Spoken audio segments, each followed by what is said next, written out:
political dialogue, which I think is a very useful framework to keep on strengthening our excellent bilateral relations. We also bring the greetings of His Excellency the Minister of Foreign Affairs, José Manuel Alvarez, for the Vice Prime Minister and the Honorable Minister of Foreign Affairs. As you mentioned, Ambassador, I think this is a very important moment in the world scenario in general, because of all the geopolitical changes and in all the global challenges that we must face together, and we must join efforts with our close and important partners. That is why I think with a country such as Namibia, Spain has been working very closely with you on multilateral affairs and issues ever since your independence. We've had excellent diplomatic relations. We've been present here in the country for 33 years with the resident embassy, and we would like to transmit and to once again confirm our commitment to keep on joining efforts and working with you to address, as you mentioned, global challenges such as climate change, migration, security and peace, the fight against terrorism, and obviously also to face the important interlinked crises that are now affecting the world, amongst them the very serious one of the food crisis.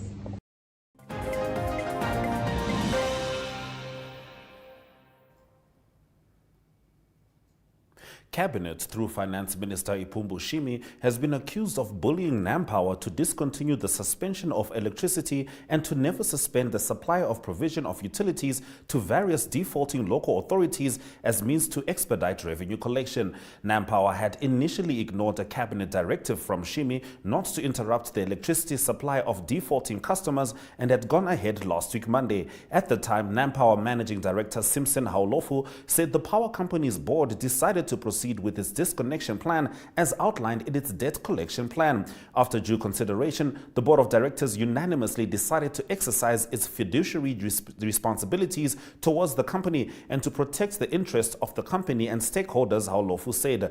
However, on Monday, NamPower made a U-turn on its decision and announced to the public that it has resolved to put its plan to disconnect defaulting customers in abeyance until the end of August 2023. Now, Haulofu said that its board of directors and management engaged in a consultative meeting with Shimi on 8 June 2023. At the said meeting, he said Shimi articulated government's interventional measures aimed at assisting NamPower to collect the money it is owed by its customers. The case between the International University of Management and the Municipal Council of Windhoek continued in the Windhoek High Court this morning. The university made the case against City of Windhoek after its building plans for the construction of a multi-purpose hall were not approved. According to the affidavit of the founder and chairman of the university, David Namwandi, IUM had already taken a loan of around 65 million Namibian dollars for the construction of the hall at their location in Dorado Park Extension 1. The plans were allegedly not approved due to reasoning issues, the stormwater conditions on the property. This morning's proceedings focused on a joint application for the Urban and Regional Planning Board to join the case as the fourth respondent. And the chairperson of the National Council, Lucas Sinimbo Muha, at the official opening of the legislative workshop on financial relations bills, emphasized the need to make Namibian laws that are relevant to the current changing financial market environment, both locally and globally. He further says that the country should move with speed in order to comply and beat the politics of the world monetary system. All this was said at day one of the 5-day workshop taking place in Swakopmund at the Swakopmund Entertainment Center.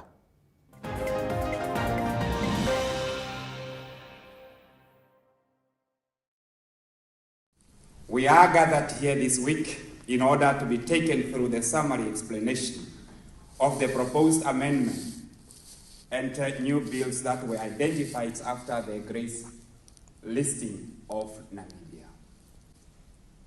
Following the 2021-2022 peer review outcome that highlighted certain areas where critical reform must be effected. Dear participants, the emphasis here is that we need to make laws that are relevant to the current changing financial market environment, both locally and globally.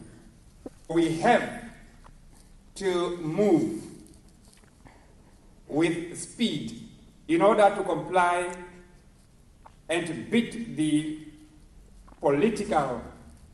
politics of the World Monetary System. As members of Parliament, we are mandated to represent and serve the Namibian people's interest to the best of our ability. Therefore, even if the process of information and skills enhancement is so challenging, it is also rewarding when the acquired information is applied during the lawmaking processes.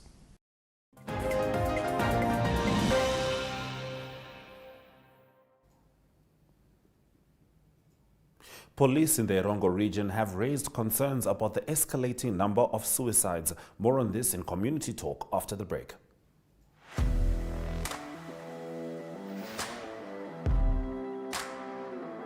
Hello and welcome to today's Sports Rep Show. I am your host, Jesse Jackson Kauraika.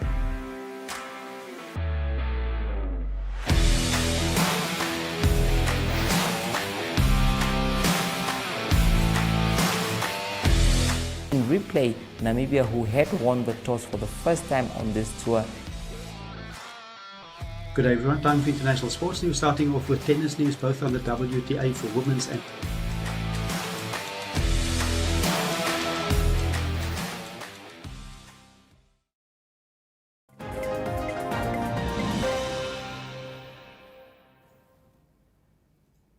The police in the Erongo region have raised concerns about the escalating number of suicides and called on individuals to seek support instead of attempting to take their own lives. Inspector Eleni Shapumba, Commander for Community Affairs in the Erongo region, said that statistics show that more men than women have taken their lives in the region. But what is worrying us mostly is the incidence of suicides. When we analyze these suicides reports, majority of the people that has taken their own lives were men. As we speak, from the beginning of this year in January, we have up to 16 people that committed suicides. Out of these 16, one was a female and the rest were male. Majority of the people that committed suicides majority of the reported cases came from Mondesa. We do not know what are the causes, but we hear, no, the person will travel to the north or travel somewhere, the person was preparing for the wedding, and so forth, and later we find the person has hanged himself, or the person has taken his or her own life. We had recently facilitated a men's conference. We thought some of these activities have really assisted to shape the way we react to situations that are facing us. But if you have incidents of suicide, and the majority of these cases were reported in the month of May. As we speak, last night there was a person that committed suicide in Mondesa again. So it leaves us with questions to say, what is it that we can do collectively as communities really to assist those that are in need? And what can the people do themselves when you find yourself in a situation that's pressing you in a corner, and you think the only way to come out is by means of taking your own life? It's a worrisome situation, and we are calling upon the church leaders, we are calling upon social workers, we are calling upon community leaders, we are calling upon everybody really to see how best can we solve some of these incidents.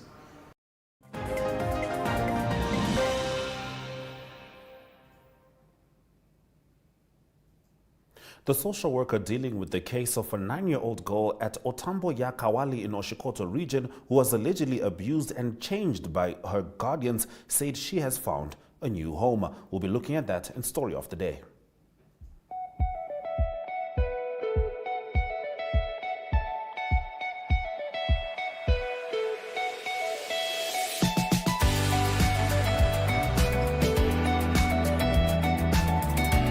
To another exciting episode of Oneuptwo. Jullie is weer en vertel ook vir julle waar die vis julle moontlik gaan byt.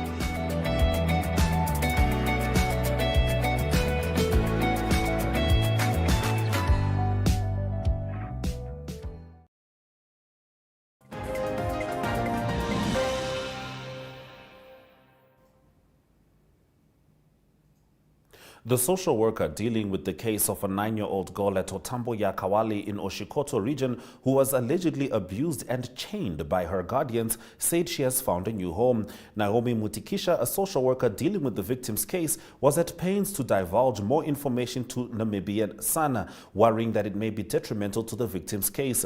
Mutikisha said the victim has been removed from Omutia Hospital Children's Ward, where she was being housed temporarily as a safety measure and has been placed under the care of another family member. She could not give the name of the new location the victim has been moved to and whether she was still enrolled at the same school. Now, Johannes Kanime and Ndeshi Hafela Emmanuel have been released of any duties to look after the victim, who they have been accused of abusing and chaining for stealing watermelons at the neighbors.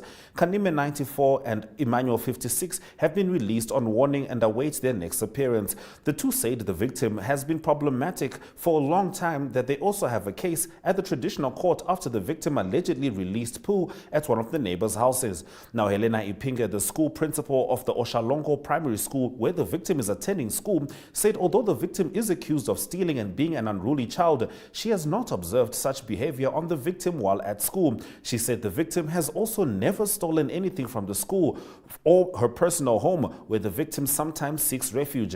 Ipinga also confirmed on Tuesday that the victim is not back at school yet and they have not received any update on their whereabouts. Stay with us as we head into the economic news.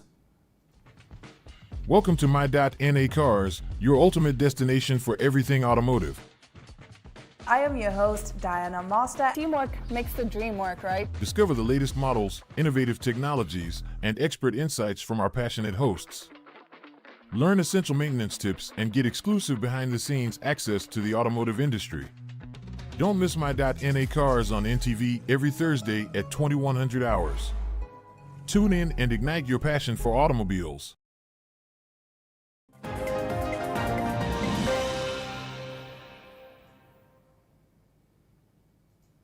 Osino Resources says it will make a fully financed construction decision regarding its Twin Hills Gold project near Karibib by the end of this year, following pleasing results of the definitive feasibility study. Let's head into economic indicators.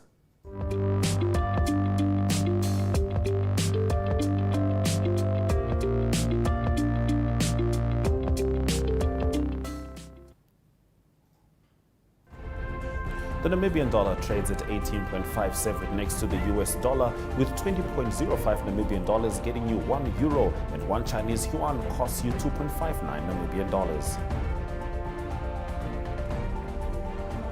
Gold, copper, and platinum all made downturns, whilst Brent crude oil made an uptick of 3.05%. Let's head into international news, looking at China and US relations.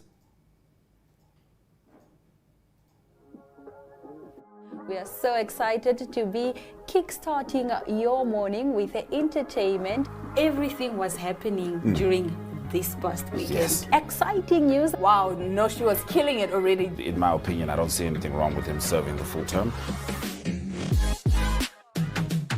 As well as keeping you informed on the issues that you need to know happening in and around our country.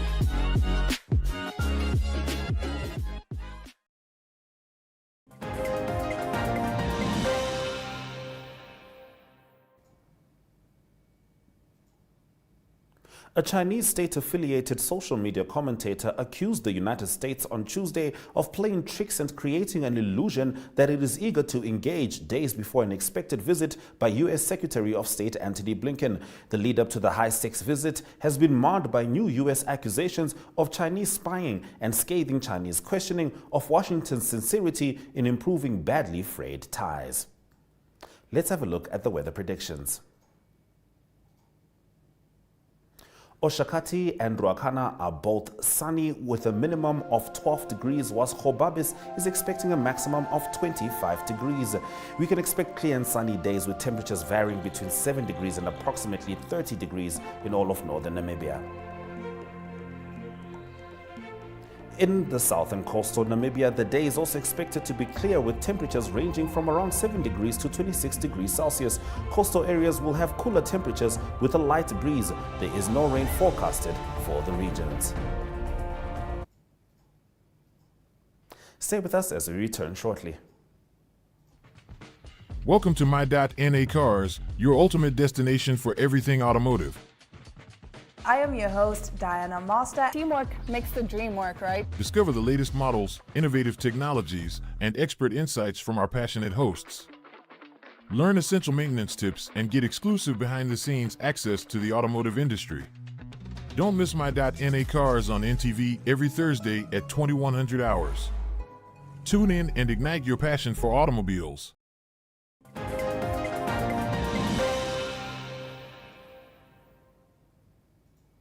Let's head to the Sports Wrap desk for sports news.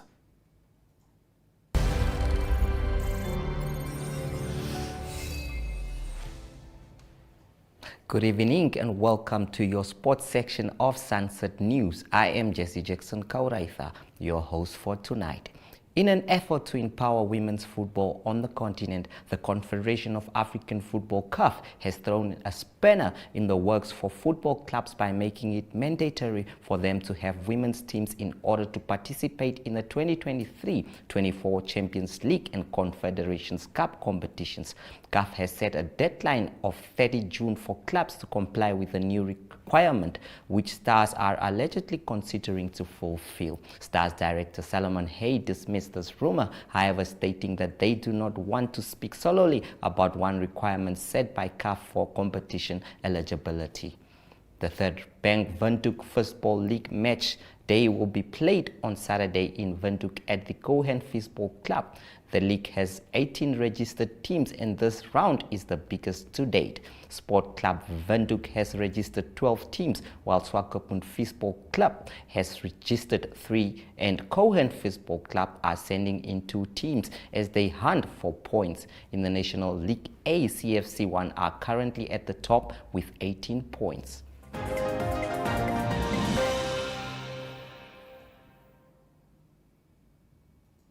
Let's get into the highlights from this evening's broadcast. Sharon Wasafal's family members were distraught after the sentencing of Azan Madisia and Stephen Mulundu. Wasafal's uncle David Wasafal described their respective 8 and 6 year sentences as unfair. And the social worker dealing with the case of a 9-year-old girl at Otambo Yakawali in Oshikoto region who was allegedly abused and chained by her guardians says the girl has found a new home. And with that, we have come to the end of the broadcast. Make sure you join Sunset News on Facebook and all NMH platforms on weekdays as well as on Sundays on Oneuptwo.com. Sunset News screens on DSTV 285 and GoTV channel 25 every weekday and Sunday. I am Ashwin Berry. This has been Sunset News. Don't end your day without us.